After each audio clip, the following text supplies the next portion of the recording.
Ush.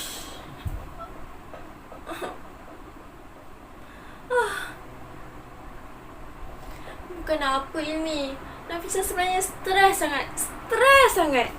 Tahu tak, banyak betul assignment kena disiapkan. Daripada satu ke satu. Tak pernah habis-habis. Lagi-lagi tengah PKP macam ni. Makin banyaklah tugasan yang kena buat untuk ganti kuliah dengan tutorial apa semua. Tiba-tiba Nafisa rasa Nafisa nak berhenti belajar pula.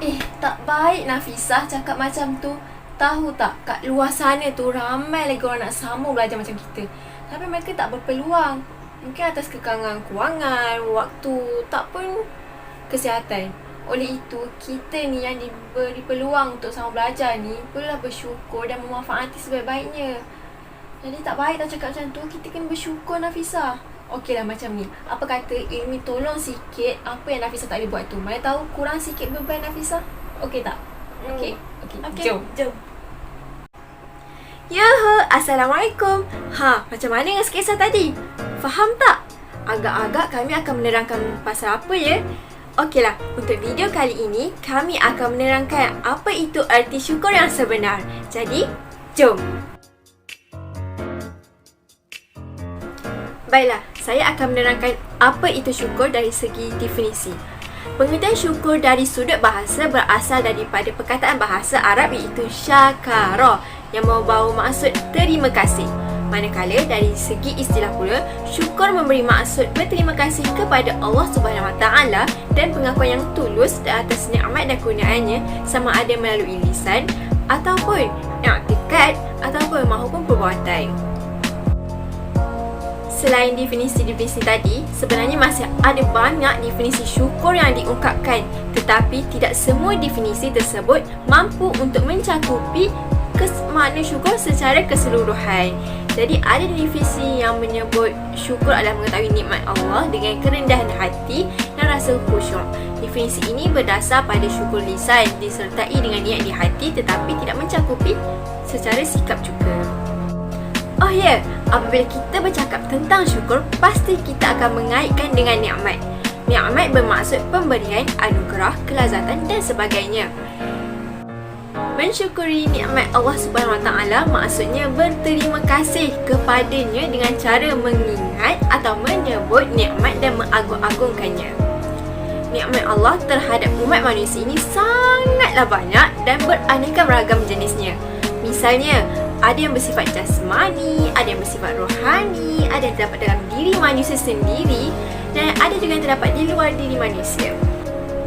Niat yang bersifat jasmani antara lain bentuk tubuh manusia yang paling baik di antara makhluk lainnya, panca indera, anggota badan, bumi, langit, makanan dan minuman.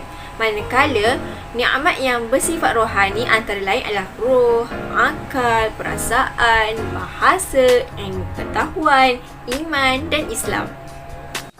Seterusnya, saya akan menerangkan apa itu jenis-jenis syukur. Jadi, jenis-jenis syukur terbahagi kepada 3. Yang pertama adalah syukur biqalbi, yang membawa maksud bersyukur dengan hati. Artinya, seseorang sengaja untuk berbuat baik serta menyimpan kebaikan tersebut untuk diberikan kepada semua makhluk. Contohnya, orang-orang yang membuat majlis atau acara kesyukuran, mereka memberikan kebaikan kepada orang lain caranya dengan memberi makanan atau menghidangkan makanan kepada mereka. Jenis syukur yang kedua iaitu syukur bil lisan. Jadi syukur bil lisan membawa maksud bersyukur dengan lisan atau lidah ataupun ucapan. Bentuknya adalah dengan menampakkan rasa syukur itu sendiri dengan ucapan yang menunjukkan kebahagiaan ataupun ucapan lafaz tahmid. Lafaz tahmid yang paling pendek adalah Alhamdulillah. Jadi jangan lupa ucap Alhamdulillah ya. Jenis syukur yang terakhir adalah syukur bil jawarih. Syukur jenis ini adalah bersyukur menggunakan anggota badan. Maksudnya, seseorang menjadikan nikmat yang sudah diberikan oleh Allah Subhanahu Wa Taala sebagai jalan untuk menambah rasa taat dalam dirinya. Dengan nikmat itu juga, dia memohon pertolongan kepada Allah serta lebih menjaga diri agar tidak bermaksiat kepada Allah. Contohnya, anda diberi nikmat mendapat rezeki yang tak disangka-sangka. Dengan rezeki itu, anda membeli sebuah motosikal untuk mempermudahkan anda pergi ke masjid untuk solat berjemaah. Jadi di sinilah syukur itu dibuktikan dalam bentuk amal. Selain itu, syukur berjawarih juga terbahagi kepada beberapa bahagian. Contohnya seperti syukur mata, syukur telinga, syukur lisan dan syukur anggota badan yang lain. InsyaAllah saya teruskan dengan perkongsian saya mengenai kelebihan bersyukur kepada Allah Subhanahu Wa Taala. Kelebihan pertama iaitu kesejahteraan hidup terjamin. Seperti yang kita tahu, bila kita bersyukur pada Allah, insyaAllah hidup kita akan sentiasa dalam keadaan sejahtera. Dan ini kerana dengan bersyukur juga pemikiran kita akan sentiasa dalam keadaan positif walau apapun musibah yang datang. Seterusnya itu awet muda. Dalam firman Allah Ta'ala dalam surah Al-Baqarah ayat 216, iaitu diwajibkan atas kamu berperang, padahal berperang itu adalah sesuatu yang kamu benci. Boleh jadi kamu membenci sesuatu, jadi pula kamu menyukai sesuatu, padahal ia amat buruk bagimu. Allah mengetahui sedang kamu tidak mengetahuinya. Seseorang yang sentiasa rajin mengungkapkan kalimah syukur, maka ia cenderung untuk kelihatan awet muda. Ini adalah refleks pada apa yang kita sentiasa lakukan, kesan positif daripada perbuatan kita yang sering bersyukur. Seterusnya, sentiasa bahagia dalam hidup. Dalam firman Allah surah Taha ayat 130, dan bertasbihlah dengan memuji Rabbmu sebelum terbit matahari dan sebelum terbenamnya, dan bertasbih pula lah pada waktu-waktu di malam hari dan pada waktu-waktu di siang hari, supaya kamu merasa senang. Dan orang-orang yang beriman dan hati mereka menjadi tentram dengan mengingati Allah. Ingatlah, hanya dengan mengingati Allah hati menjadi tentram. Dalam surah Ar-Ra'd ayat 28. Maka itu dengan mengucapkan Alhamdulillah, ia mampu menimbulkan rasa bahagia dalam diri kita, dan ia menandakan kita ini bersyukur kepada Allah Subhanahu Wa Taala. Seterusnya itu mendapat keberkatan hidup. Allah Subhanahu Wa Taala berfirman, sesungguhnya kami telah memberikan hikmah kepada Luqman, iaitu nikmat syukur kepada Allah. Barang siapa yang bersyukur kepada Allah, maka sesungguhnya ia bersyukur untuk dirinya sendiri, dan barang siapa yang tidak bersyukur, maka Allah Maha Kaya lagi Maha Terpuji. Oleh sebab itu, untuk mendapat keberkatan dalam hidup ni, kita kena sentiasa bersyukur dengan apa yang Allah beri, dengan nikmat yang Allah kurniakan kepada kita. Seterusnya, yang terakhir iaitu terhindar dari penyakit hati. Dalam sabda Rasulullah SAW, ketahuilah bahawa dalam jasad manusia ini ada segumpal daging. Jika baik, maka baiklah seluruh anggotanya. Jika rosak, maka rosaklah seluruhnya.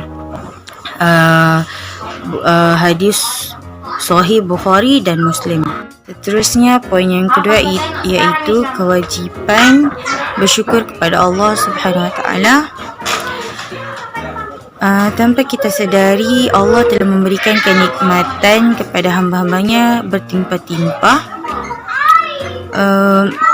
tanpa henti, dan tiada satu pun manusia yang terkecuali daripada kenikmatan yang Allah beri. Dan maka dari itu, segala kenikmatan ini menyadarkan kita sebagai hamba Allah untuk perlu bersyukur pada Allah SWT dengan nikmat yang Allah SWT telah berikan kepada kita hamba Allah. Dan apakah yang akan terjadi jika nikmat itu ditangguhkan, ataupun apakah yang akan terjadi jika udara yang kita hirup ini dihentikan seketika, ataupun apakah yang akan terjadi jika Allah tarik semula panca indera yang sempurna yang kita miliki pada waktu sekarang. Dan maka dari itu, semua ini adalah milik Allah, dan Allah memiliki apa yang di langit dan apa yang di bumi, termasuklah juga diri kita sendiri. Dan kita adalah milik Allah dan demikian jugalah segala apa yang kita miliki. Kerana itu semua hanyalah pinjaman sementara di dunia. Dan maka dari itu, sebagai tanda kesyukuran kita juga, kita hendaklah melaksanakan segala yang diperintahkan dan menjauhi segala yang Allah larang. Dan semoga dengan segala bentuk kesyukuran seperti yang Allah berikan akan menghampirkan kita lagi dekat kepada Allah dan sentiasa bersyukur kepada pemberian Allah, agar Allah memberkati hidup kita dan sentiasa dikurniakan nikmat sepanjang hidup kita. Okey, baiklah, saya akan kongsikan cara-cara bersyukur. Okey, yang pertama adalah cara bersyukurnya adalah bersyukur dengan hati. Ia dilakukan dengan kita menyedari sepenuhnya bahawa rezeki yang kita peroleh dalam dunia ini adalah milik Allah. Ia datang daripada Allah Subhanahu Wa Taala yang Allah kurniakan kepada kita. Okey, bersyukur dengan hati ini juga dia boleh membawa seseorang itu kepada sikap yang penuh ikhlas dan tanpa ada rasa kecewa. Okey, ataupun kita mengeluh dengan rezeki yang kita ada. Tak kisahlah rumah besar ke ataupun rumah kecil, duit yang sikit ataupun duit yang banyak, seseorang itu akan rasa bahagia dan akan rasa sentiasa cukup dengan rezeki yang dia peroleh kerana dia bersyukur dengan hati, sebab dia yakin rezeki yang apa yang Allah beri ini adalah milik dia. Semua datang daripada Allah, walaupun dalam bentuk ujian itu, tak kisahlah ujian itu berat ataupun tidak, ia adalah bentuk nikmat juga, sebab orang yang memperoleh ujian, dia akan mengajar seseorang itu menjadi seorang yang lebih bersabar dan bersyukur. Okey, yang seterusnya adalah bersyukur dengan lisan. Okey, bersyukur dengan lisan adalah hendaklah seseorang itu mengucapkan Alhamdulillah dengan segala nikmat yang diperoleh di atas muka bumi ini, kerana seseorang itu apabila dia mengucapkan Alhamdulillah, dia menyedari dan dia memperakui bahawa segala nikmat yang dia peroleh ini adalah daripada Allah Subhanahu Wa Taala. Dan seterusnya adalah bersyukur dengan perbuatan. Okey, kita hendaklah manfaatkan segala rezeki Allah bagi di atas muka bumi ini dengan jalan yang betul, jalan yang benar, iaitu jalan yang Allah redai. Okay, sebagai contoh, kita haruslah bersedekah, kita berkongsi, kita gunakan harta yang Allah kurniakan kepada kita ke jalan yang benar. Sebagai contoh juga, orang yang kaya akan bersedekah harta dia kepada orang fakir miskin, akan menunaikan zakat dan akan gunakan hartanya sebaik-baiknya kepada jalan yang Allah redai, bukan jalan yang tidak baik. Bersyukur ni juga akan memberi banyak manfaat kepada kita. Antaranya adalah ditambahkan nikmat. Orang yang sentiasa bersyukur, jadi Allah akan menambahkan lagi nikmat kepadanya. Okey, seterusnya juga adalah disayangi oleh Allah Subhanahu Wa Taala. Orang yang sentiasa bersyukur, orang yang sentiasa mengucapkan Alhamdulillah, Allah akan lebih sayang kepadanya. Okey, yang seterusnya juga dapat meningkatkan iman dan ketakwaan kepada seseorang itu. Okey, syukurnya juga adalah salah satu cara yang boleh meningkatkan keimanan dan ketakwaan kita kepada Allah Subhanahu Wa Taala. Okey, kita redha, kita syukur dengan pemberian yang Allah beri kepada kita. Okey, jika kita melihat orang yang berada di bawah kita, kita akan sentiasa lebih bersyukur dan boleh membuatkan seseorang itu jadi rendah diri dan sedar bahawa semua ini adalah daripada Allah Subhanahu Wa Taala. Okey, yang seterusnya adalah boleh membuatkan seseorang itu hati dia menjadi tenang. Okey, orang yang sentiasa bersyukur ini, hati dia akan sentiasa tenang walaupun dia ditimpa ujian yang berat.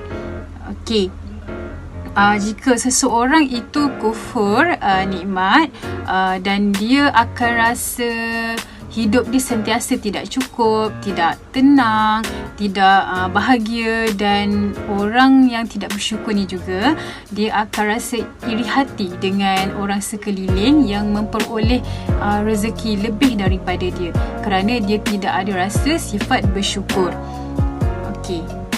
Okey, akibat tidak bersyukur pula yang pertama adalah akan menjadi seseorang itu sombong, takabur dan sentiasa menzalimi orang lain. Akibatnya orang yang tidak bersyukur ini akan dibenci oleh Allah dan jauh daripada rahmat Allah Subhanahu wa taala. Okey, yang seterusnya juga orang yang tidak bersyukur ini akan menjadikan seseorang itu tamak, dan orang yang tamak ini akan dicela. Tidak pernah rasa syukur, tidak pernah rasa cukup, yang akhirnya menjadikan seseorang itu tamak dan akan menjerumuskan mereka ke dalam murkaan Allah. Okey, seterusnya dia akan rasa tidak tenang.